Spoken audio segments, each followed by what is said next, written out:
Hello everyone, my name is Trivesh. Guys, morning में 8:30 का batch, रात को 10:30 बजे का बैच, ये अभी बेसिक पर चल रहे हैं। अलॉन्ग विद दिस स्पोकन पे काफ़ी सारे बैचेस चल रहे हैं और इंटरमीडिएट लेवल पर भी हैं। और अगर आप चाहते हो कि आपको बेसिक से सीखना है but timing is the problem, then you can join any batch and you can make do with recording से भी करके बहुत अच्छे लोगों ने काफ़ी अच्छी परफॉर्मेंस दी है।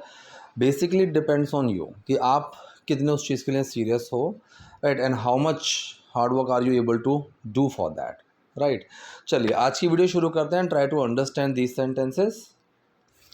सेंटेंस नंबर 1, आजकल लोग बिना मतलब के कामों में उलझे रहते हैं। ओके, सो एक तो चीज़ मैं बता दूं कि my major focus is on those vocabularies that we have covered in the class, right, ताकि जो लोग पढ़ चुके हैं, जो लोग इन वोकेबलरीज की प्रैक्टिस कर चुके हैं, they can relate to it, right, and then only it will be very easy for them to remember these things, to memorize these things, and it will be very useful for them. So we keep practicing such words in the classes as well, but I want कि class के साथ साथ उनको यहाँ भी practice मिल जाए, और जो लोग नए हैं, जो लोग वीडियोस देख रहे हैं, they will also be getting some benefits out of these videos.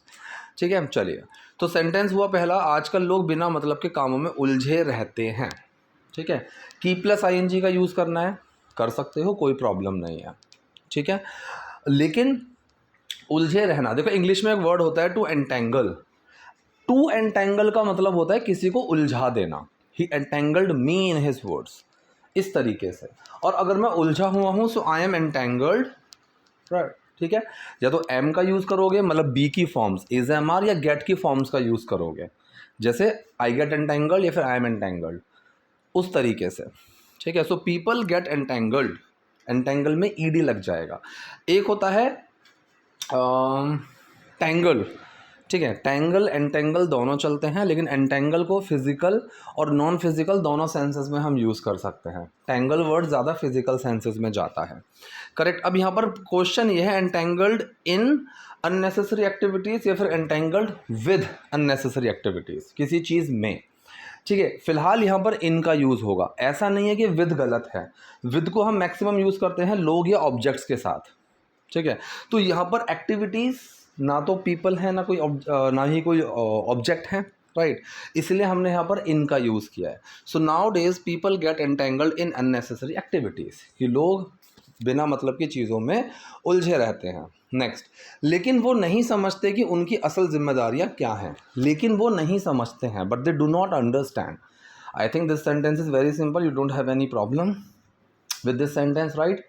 ठीक है, अब जैसे मैंने problem with this sentence, problem in this sentence, problem के साथ इन भी चलेगा, विद भी चलेगा। कई जगह ऐसी हैं जहाँ पर इन और विद दोनों आती है प्रेपोजिशन, लेकिन कंफ्यूज करती है। एक मिनट रुको, डन। तो अभी मैंने क्या बोला, प्रॉब्लम इन, ये जो होता है ये बहुत ही कम और स्पेसिफिक कॉन्टेक्स्ट में हम यूज़ करते हैं।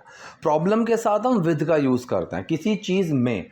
अभी हमारा जो थोड़ा सा एडवांस चीज़ चल रही है क्लास के अंदर, जो चीज़ आपको, you are not going to get this thing anywhere, trust me, वो अभी हमारा मेजर फोकस है। जैसे अभी हमने पकड़ा हुआ है किसी काम को करने में, किसी काम को करने में हिचकिचाहट होना, किसी काम को करने में फेल हो जाना, किसी काम को करने में बिजी हूँ, किसी काम को करने में टाइम वेस्ट कर रहा हूँ, किसी काम को करने में डिफ़िकल्टीज़ हैं।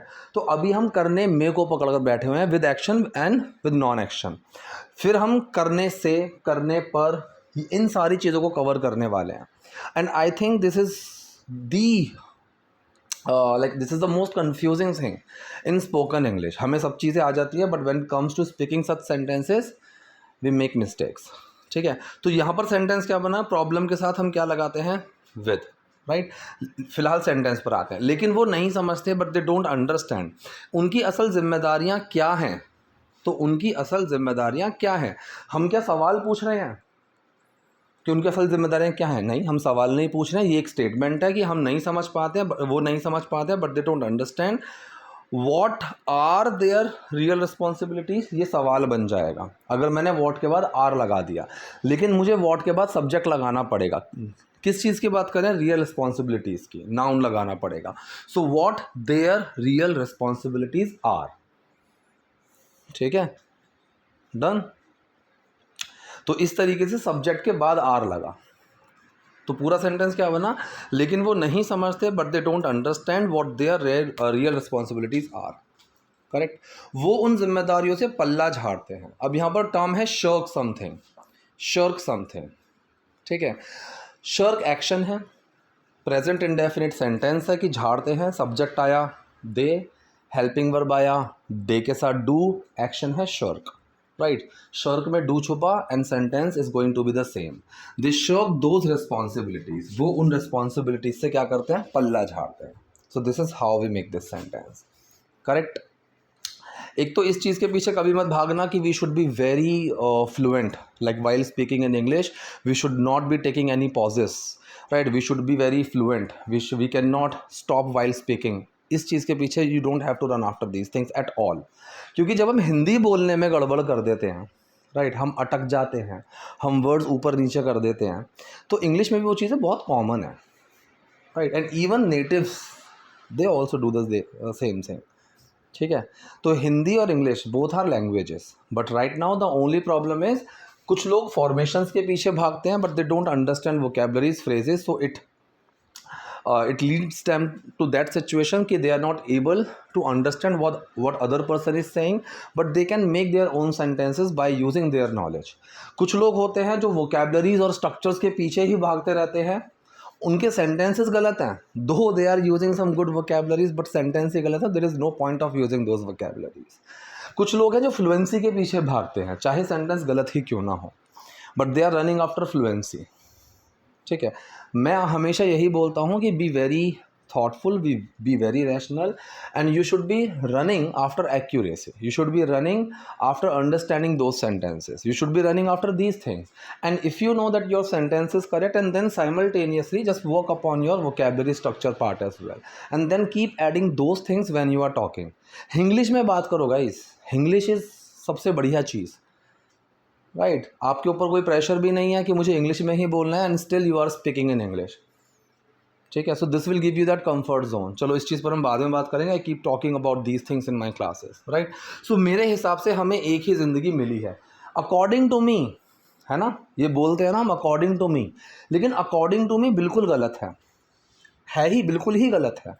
अकॉर्डिंग टू समवन हो सकता है, according to him, according to her, according to them चलेगा, according to this book, according to Newton दौड़ेगा, ठीक है, अकॉर्डिंग टू मी नहीं। In my opinion as far as I think बनाओ। तो मेरे हिसाब से इन माई ओपिनियन हमें एक ही ज़िंदगी मिली है, हमें एक ही ज़िंदगी मिली है। अब इस मिली के लिए मैं गेट लगा दूँ, बिल्कुल सही है, we have got only one life, sentence एकदम सही है। इसने कैसे बताया यहाँ पर, we have been given only one life, हमें एक ही ज़िंदगी दी गई है। सेंटेंस का सेंस बिल्कुल सेम है, कोई प्रॉब्लम नहीं है। एक सेंटेंस का sense should be delivered, doesn't matter what your sentence is, but the sense should be the same. और मैं वोकैबुलरी स्ट्रक्चर्स के लिए क्यों बोलता हूँ, even without learning these vocabularies, these structures, you can exactly make do with this whatever you know if your sentence formation is correct, but the only problem is you are not going to be the only person who is in a conversation. If you are having a conversation, so there must be some other person too who is talking to you, who knows more than you, and if that guy is using such words in his conversation that you don't know the meaning of, then it will definitely undermine your confidence and you will not be that comfortable, you will not feel yourself free enough to elaborate yourself, you will not be able to articulate your sentences, so that time you will be very underconfident and you tend to become more nervous, you tend to falter a lot, right, and in the end you are not going to have that conversation freely, ठीक है। तो यहाँ पर मेरे हिसाब से हमें एक ज़िंदगी मिली है, we have been given only one life. और लोग अपनी सेहत को हल्के में ले लेते हैं। अब किसी चीज़ को हल्के में लेना, अगर जिसको नहीं पता वो तो सिंपल बोल देगा कि people ignore their health, sentence तो बिल्कुल सही है, सेम सेंस डिलीवर कर रहा है, लेकिन एक बहुत ही कॉमन चीज़ है ना यहाँ पर भी, to take something for granted. ये चीज़ हमने इतनी बार सुनी है, that is the only reason this thing is very common to us, है ना, यही चीज़ है ना। तो आपने कुछ चीज़ें ऐसी सुनी ही नहीं है बार बार बार बार, तो वो आपके लिए नॉर्मल नहीं है। जो चीज़ें सुनी है वो नॉर्मल है। That is why I ask कि बस अपनी ही प्रैक्टिस मत करो, whatever you know, you should not be practising that thing only, you should be learning those things you don't know, and that will elevate your English. It will bring some improvement into yourself. ठीक है. And people take their health for granted. लोग अपनी health को हल्के में लेते हैं. To take something for granted. ठीक है. तो प्रेजेंट इंडेफिनिट है, सब्जेक्ट आया पीपल, हेल्पिंग वर्ब आया डू, एक्शन है टेक, समथिंग फॉर ग्रांटेड. किसको लेते हैं? अपनी हेल्थ को. तो देयर हेल्थ आ जाएगा बीच में. And people take their health for granted. चलो आगे बढ़ते हैं. जबकि हमें सेहत को सबसे ऊपर रखना चाहिए. अब इंग्लिश में एक टर्म होती है to put something on a pedestal. Right, ये टर्म हमने अपनी क्लास में भी सीखी है. पेडेस्टल का मतलब क्या होता है? जिस चीज़ के ऊपर हम कोई शील्ड या कुछ चीज़ें रखते हैं. राइट, मतलब किसी चीज़ को बहुत ज़्यादा वैल्यू देना, किसी चीज़ को बहुत मानना या फिर सर पर चढ़ाना. इन सारे सेंसेस में हम बोलते हैं to put something on a pedestal. For example मैं कहूँ कि भाई तुम अपनी टीम से बात करो. Right, they value you a lot या फिर they will listen to you because they put you on a pedestal. क्योंकि वो तुमको बहुत मानते हैं. राइट, उस तरह से तो हम इस टर्म को बोलते हैं. तो अपनी हेल्थ को बहुत मानो, अपनी हेल्थ को बहुत प्रायोरिटी दो, अपनी हेल्थ को बहुत ज़्यादा एक ऊंचे दर्जे पर बैठा देना किसी चीज़ को. So that is to put something on a pedestal. So whereas का मतलब क्या हो? जबकि. दो भी बोल सकते हो आप, वेयर एज भी बोल सकते हो. वेयर एज थोड़ा सा फॉर्मल हो जाएगा, दो थोड़ा सा कैजुअल हो जाएगा. राइट, तो हमें अपनी हेल्थ को सबसे ऊपर रखना चाहिए. सब्जेक्ट आया वी, हेल्पिंग वर्ब आया शुड, एक्शन है put something on a pedestal. किस चीज़ को रखना है ऊपर? अपनी हेल्थ को. Right, so we should put our health. ठीक है, इसमें हिंदी में अपनी नहीं है, हमारी नहीं है, तो इसलिए सिंपल हेल्थ है. So we should put health on a pedestal. तो हमें सेहत को सबसे ऊपर रखना चाहिए. ठीक है, बन गया सेंटेंस. आगे बढ़ते हैं. चलिए आगे बढ़ते हैं. मैंने देखा है लोग अजीबोगरीब चीज़ें खाते रहते हैं. एक तो है मैंने देखा है, I have seen, present perfect sentence हुआ. Subject I, helping verb have, third form seen. I have seen लोग अजीबोगरीब चीज़ें खाते रहते हैं. ठीक है, इसमें करते रहते हैं, कीप प्लस आईएनजी आएगा. जिन लोगों ने आईएनजी की क्लास लिया दे नो दिस. राइट, तो सब्जेक्ट आया पीपल, हेल्पिंग वर्ब कहाँ छुपेगा? कीप में. ठीक है, कीप के साथ क्या आएगा एक्शन में? ING. So people keep eating. अब यहाँ पर है अजीबो गरीब, इसका मतलब होता है आउटलैंडिश फूड. ठीक है, ठीक. अगर जैसे मान लो मैं इस सेंटेंस को ऐसे बोलूँ कि मैंने लोगों को बहुत अजीबो गरीब चीज़ें खाते हुए देखा है, करते हुए. ठीक है, मैंने देखा है लोग अजीबोगरीब चीज़ें खाते रहते हैं. दोनों सेंटेंस का सेंस एक है, लेकिन अगर इसको इंग्लिश में बनाऊंगा, if I am going to translate this sentence into English, ठीक है, तो बहुत फ़र्क आ जाएगा. ठीक है, ठीक. तो अगर मैं कहूँ कि मैंने लोगों को अजीबोगरीब चीज़ें खाते हुए देखा है, so I have seen people eating. अगर एक सब्जेक्ट किसी दूसरे सब्जेक्ट को कोई काम करते हुए देखता है, सुनता है, तो इसमें क्या करते हैं? या तो तीन तरीके हैं. वाइल के बाद दूसरा सब्जेक्ट लगा दो, मैंने उसको गाना गाते हुए सुना, I heard him while he was singing a song. दूसरा आप सीधा आईएनजी लगा दो, I heard him singing a song. दोनों का मीनिंग सेम है. तीसरा तरीका I heard him Singh a song, लेकिन दोनों में फ़र्क है. ठीक है, अब तो खैर काफ़ी लोग इस चीज़ को समझ चुके हैं, सीख चुके हैं. Right, I have seen this. Right, like couple of days back I was added to a group, so in that group I asked the same questions, and then I was very happy to see that people know the difference between these two things. Right, so I have seen people. ठीक, अब यहाँ पर आई have seen people की जगह आई have seen people keep eating outlandish food. लोग अजीबोगरीब चीज़ें खाते रहते हैं, लेकिन ऐसे लोगों को समझाना बेकार है. But it is useless to make such people understand. किसी को कोई चीज़ समझाना या तो एक्सप्लेन करना होता है. अगर मैं कोई स्पेसिफिक चीज़ किसी को समझा रहा हूँ और एक्सप्लेन के साथ एक गड़बड़ होती है, अभी हमने क्लास में भी डिस्कस किया था, एक्सप्लेन के बाद हम सीधा पर्सन नहीं लगाते हैं. Right, can you explain me what happen, can you explain me this situation. ये सेंटेंसेस गलत हैं. रिकमेंड मी, सजेस्ट मी, ये सब चीज़ें गलत हैं. राइट, तो अगर मैं कहूँ कि भाई रिकमेंड की बात की जाएगा, तो समथिंग रिकमेंड के बाद जो रिकमेंड करना है वो आएगा, फिर पर्सन लगाना है टू का यूज़ करके, रिकमेंडेड टू. ठीक है, इसी तरीके से लोगों को समझाना बेकार है. It is useless to explain something to. तो एक्सप्लेन के बाद पर्सन नहीं आएगा, एक्सप्लेन के बाद वो चीज़ आएगी. Can you explain this problem to me, can you explain me this problem. सुनने में शायद सही भी लगे sentence, but grammatically it is incorrect.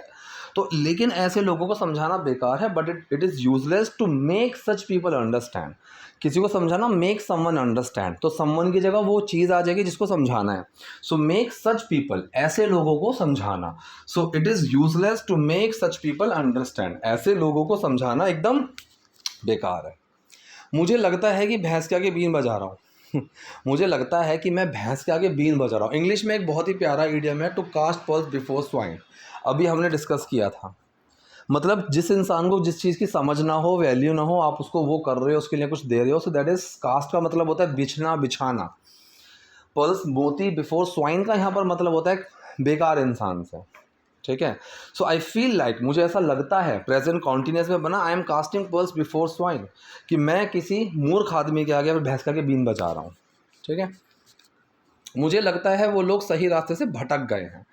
I feel that, वो लोग सही रास्ते से भटक गए हैं, किसी राह से भटक जाना, ठीक है। डिरेल वर्ड एक होता है, उसको हम यूज़ कर सकते हैं, कोई प्रॉब्लम नहीं है, ठीक है। एक और हमारे पास कॉमन वर्ड है, to go astray, to go astray, ठीक है। तो यहाँ पर गो की फॉर्म बदल जाएगी, वेंट या गॉन हो जाएगा। सो दोज पीपल, सब्जेक्ट है दोज पीपल, हेल्पिंग वर्ब आया हैव, वो भटक गए हैं, have gone astray. So I feel, मुझे लगता है that those people have gone astray, कि वो लोग सही रास्ते से भटक गए हैं जब उनकी ज़िंदगी बस भगवान के भरोसे चल रही है। टर्म है भगवान भरोसे, एट गॉड्स मर्सी, एकदम सिंपल सा सेंटेंस। तो उनकी जो ज़िंदगी है वो क्या चल रही है, वो चल रही है भगवान भरोसे। सो देयर लाइव्स, लाइफ नहीं, देयर लाइव्स आर रनिंग, उनकी ज़िंदगी चल रही है एंटायरली एट गॉड्स मर्सी। सो एट गॉड्स मर्सी का मतलब भगवान भरोसे, ठीक है। अगर मैं रनिंग की जगह गो ऑन का यूज़ करूं कि their lives are going on, तो भी सही है, कोई दिक्कत नहीं है। उन्हें किसी भी चीज़ की कमी नहीं है। एक बहुत ही प्यारा टर्म यहाँ पर आएगा, to be deprived of something, condition की तरह हम यूज़ करते हैं, ठीक है। एक्शन की तरह करना चाहो कर सकते हो, I will not deprive you of anything, मैं तुम्हें किसी चीज़ की कमी नहीं होने दूंगा। They did not deprive me of anything, उन्होंने मुझे किसी चीज़ की कमी नहीं होने दी, करेक्ट। तो डिप्राइव ऑफ समथिंग का मतलब होता है किसी चीज़ की कमी।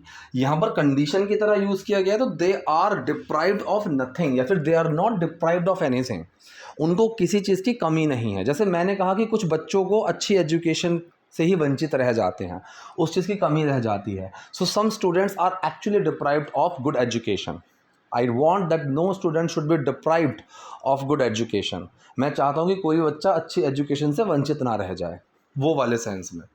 तो वो किसी भी चीज़ से वंचित नहीं है या फिर किसी भी चीज़ की कमी नहीं है। So they are deprived of nothing, लेकिन वो सिर्फ मौज मस्ती में लगे रहते हैं, ठीक है। किसी चीज़ में लगे रहना एंगेज के सेंस में, but they are just engage in fun and enjoyment, correct. So they are just engage in fun and enjoyment. अब यहाँ पर विद लगा दूँ, लगा सकते हैं, लेकिन मीनिंग में थोड़ा सा डिफरेंस आ जाएगा। मैं चाहता हूँ, आई वॉन्ट, कि जब तक मैं जीवित रहूँ स्वस्थ रहूँ। सो मैं स्वस्थ रहना चाहता हूँ जब तक मैं जिंदा रहूँ, ठीक है। तो यहाँ पर सेंटेंस क्या बनेगा, I want to remain healthy as long as I live, या फिर as long as I am alive. यहाँ पर मैं अनटिल लगा दूँ, अनटिल आई एम अलाइव, ठीक है। सेंटेंस ग्रामेटिकली सही होगा, लेकिन वैसे गलत है, ठीक है, मीनिंग में गलत चला जाएगा। So I want to remain healthy जब तक मैं जिंदा हूँ, as long as I live, या फिर as long as I am alive, correct. तो आई थिंक वीडियो आपके लिए यूजफुल रही होगी। कोई डाउट, कोई क्वेरी है तो let me in the comment section. Video पसंद है लाइक कीजिए, नए हैं लाइक सब्सक्राइब कीजिए। Thank you.